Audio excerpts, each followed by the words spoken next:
రాజైన దేవుడనే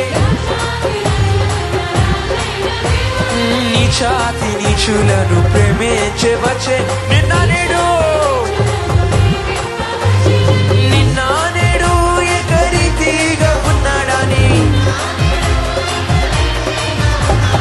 నిన్న నేడు ఏకరీతిగా ఉన్నాడని లాస్ట్ వన్ మోర్